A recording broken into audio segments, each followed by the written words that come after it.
From interludes to skits to reprise tracks, there's various songs that as an album listener you grow accustomed to coming across on your average conceptual LP today. And while I don't see this type of track as much as an interlude, for example, one that I think I see enough to the point where it should get more credit than it does is the Victory Lap track.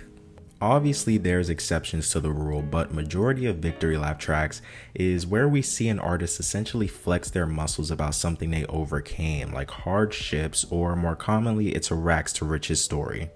And the main thing that I think separates Victory Lap tracks from your typical braggadocious track is the simple fact that it's basically the artist explaining to the listener what the position they're in now due to their music means to them, and overall just comes off more sentimental and heartfelt.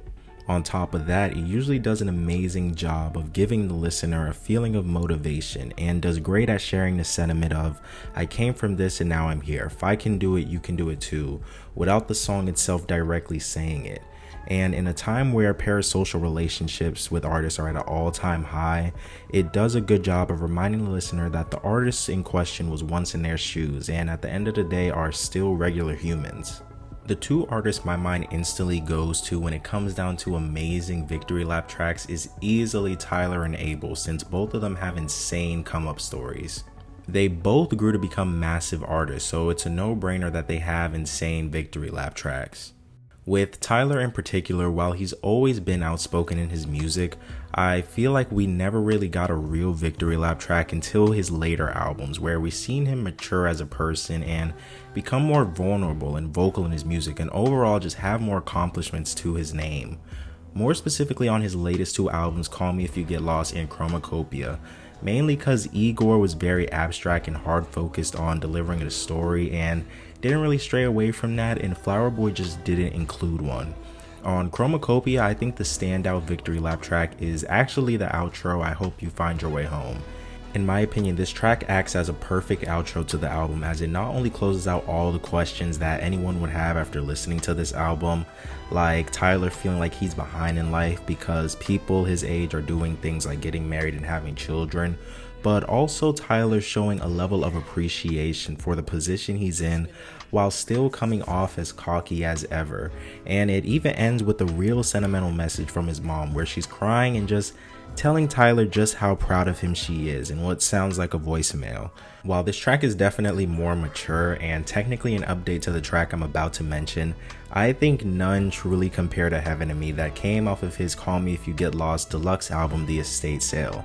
The base album itself was basically Tyler celebrating the success of his last two albums, so practically every track on it was a victory lap, and Tyler just puffing his chest to the highest extent. But with The Estate Sale, it was basically Tyler still riding on that high energy that came from the original album, but also him celebrating the success of Call Me If You Get Lost as well.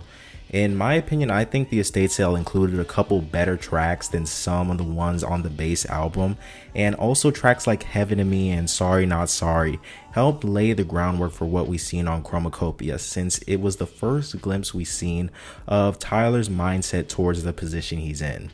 On this track, he's not only flexing his wealth, but showing an appreciation for having these things based off his own creative control and ideas. He celebrates having personal peace and just shows appreciation for the position he's in overall. One of my favorite things about this track is, unlike I Hope You Find Your Way Home, it comes off less aggressive and feels more elegant without losing that confident tone.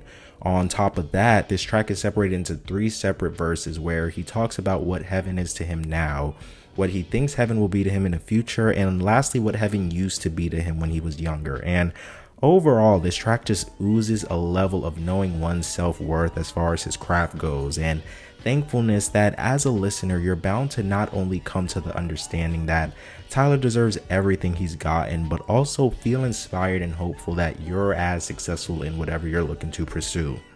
Despite the Weeknd seeing success early into his career, I feel like the earliest rendition we got of a victory lap track for him would be Tell Your Friends from his 2015 project Beauty Behind the Madness.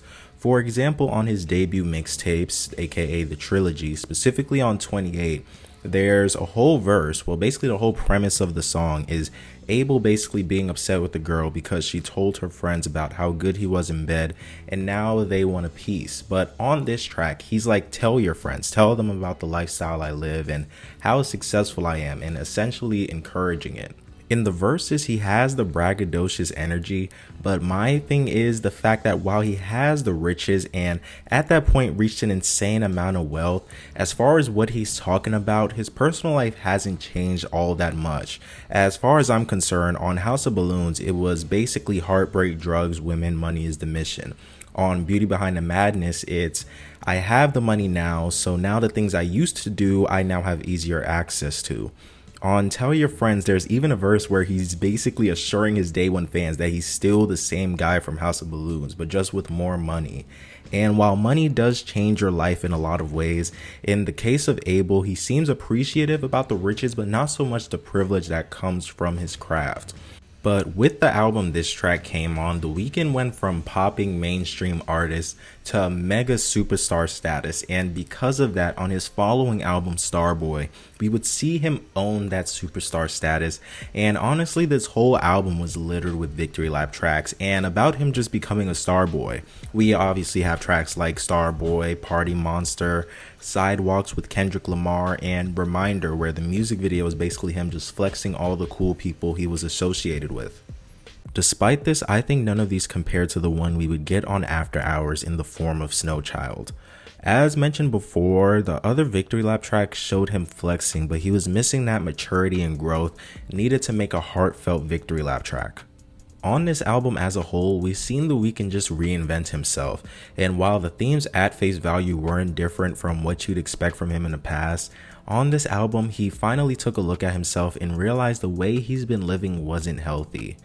Nonetheless, the track video-wise is also the start to the cinematic universe that this album would begin to unravel, and it's basically The Weeknd daydreaming or having a flashback to the numerous eras of his life. With the lyrics, we see The Weeknd look back on everything he's accomplished with a level of appreciation that requires growth. He even references a track from House of Balloons where he has a lyric that says, "Order plane tickets, Cali is the mission." With on this track, he says, "Cali was the mission, but now I'm leaving." I feel like since music moves so fast, it's very easy to forget how far an artist has come until you step back and look at it. And I feel like this track, along with the music video, not only did an amazing job of capturing all the different eras of The Weeknd, but also acted as an amazing pillar into this new era of The Weeknd that we see today. It's like we watched him grow. And as mentioned before, video-wise, this was the start to the cinematic universe that would continue all the way up until his most recent album, Hurry Up Tomorrow, since After Hours ended up being the start to a trilogy. This track is like he had one last moment of appreciating everything he accomplished up until this point, before going on his insane journey where he began searching for something deeper. There's also cases where victory lap tracks take an entirely different approach from what we're used to, and even come from someone fairly unlikely. The one my mind instantly goes to when I say this is Future Free by the man himself, Frank Ocean. The album this track came on, Blonde, is quite literally one of the best albums to ever release, with an argument to be made about which track is the best, but even then I feel like Future Free really doesn't get the love it deserves. When it comes to the story Blonde was following, Future Free has no tie-in since that ended with the previous track Godspeed, so this track really acts as an outro where he's just appreciating the position he's in. It's split into two different sections, with it being separated by a brief moment of silence. In the first half, it starts with Frank reflecting on his life in numerous different ideas. So for example, it starts with him talking to his mother, basically telling her that he's made it. In another line where Frank expresses his belief with the fact that he gets paid for his music, since him making it is like therapy, even saying that it's so therapeutic that he should be the one paying us, referencing a typical way someone would go to a therapist to solve their problems. There's a line where he asks a tech company for immortality because he's come so far and accomplished so much that he doesn't want to die, and even references different artists that passed away early like Selena and Tupac. The second half of this track is a shortened version of an unscripted interview where Frank and a series of people he's close to are having a casual conversation about past and present experiences. For someone like Frank, who these days keeps a very low profile, this interview gives us a glimpse into essentially his day ones and the people he surrounds himself with amidst his fortune. This segment includes people like Frank's brother Ryan, who tragically passed away in 2020, the person who conducted the interview, Mikey Alfred, who is someone who worked closely with Odd Future, Elliot Hassan, who is a childhood friend of Frank, and numerous others. The interview consisted of the people involved introducing themselves and answering questions like, what's your first memory, or do you have any special talents? And it's meant to serve as a reference point for how innocent they were before things like fame came into the picture, and also highlight a sense of nostalgia they have for when times were simpler. Overall, this track is definitely one of the most unique Victory Lap tracks I personally ever heard, and also one of my favorites. Mainly cause with all the different segments and ideas and how they all piece together to explain how Frank appreciates the position he's in but still looks back fondly on the times before then, just feels authentic, and it almost feels like we're inside his mind and we could see every thought that's running through his head as he's thinking it. Nonetheless, what are your favorite tracks in this category? Be sure to sub and follow my X where I'm more active, and my Instagram where I really just post more personally. My name's Sam and I hope you enjoyed.